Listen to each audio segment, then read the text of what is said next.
À son domicile au lieu d'y monter des Sœurs à Yaoundé, Jean-François Chanon est encore affecté.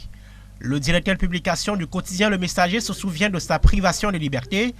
Après avoir été mis en cellule, le patron de presse a été libéré peu après, suite à une intervention du procureur de la République près le tribunal de première instance de Yaoundé, qui dit n'avoir pas donné d'ordre. On m'a reçu à la main courante du parquet, et c'est là que je me rends compte que je suis vraiment un détenu. On me demande ma carte d'identité, je donne, on dit recevez d'un ou. Je vois un monsieur qui me prend et me jette en cellule où se trouvent les présumés malfrats, criminels et tout ça. Dans une cellule assez réduite, mais où nous ne étions pas encore nombreux à cet instant-là. Auditionné en début de semaine par la gendarmerie, Jean-François Chanon répondait à une convocation liée à une plainte du sous-préfet de Yaoundé 7e. Plainte déposée par l'autorité administrative, non pas contre le journal, mais contre des villageois de Djebalé. Ce village de la région du littoral est le théâtre d'un litige foncier relayé par le journal Le Messager, qui recevra ensuite un droit de réponse d'un collectif de chefs traditionnels. Publié, le droit de réponse est jugé diffamatoire par le sous-préfet de Yaoundé 7e, Élite de Djebalé.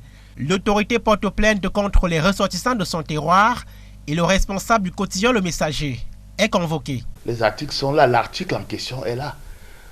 Les faits ont été récoltés sur le terrain.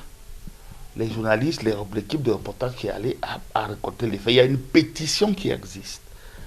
Et que mon article, cet article, c'était même pas le mien, l'article des journalistes du Messager n'est pas vraiment attaquable du point de vue professionnel. Mais je crois que c'était un conflit entre villageois, entre natifs d'une contrée. Il y a d'autres personnes qui ont même réagi.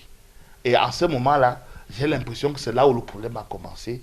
Réputé critique contre le pouvoir, le quotidien Le Messager a vu plusieurs de ses journalistes arrêtés, agressés ou auditionnés ces dernières années au Cameroun. Les syndicats de journalistes et les organisations de la société civile mettent en garde contre une volonté de museler les professionnels de médias. Jean-François Chanon, pour sa part, se réserve le droit de poursuivre en justice les éléments de la gendarmerie, accusés de torture psychologique.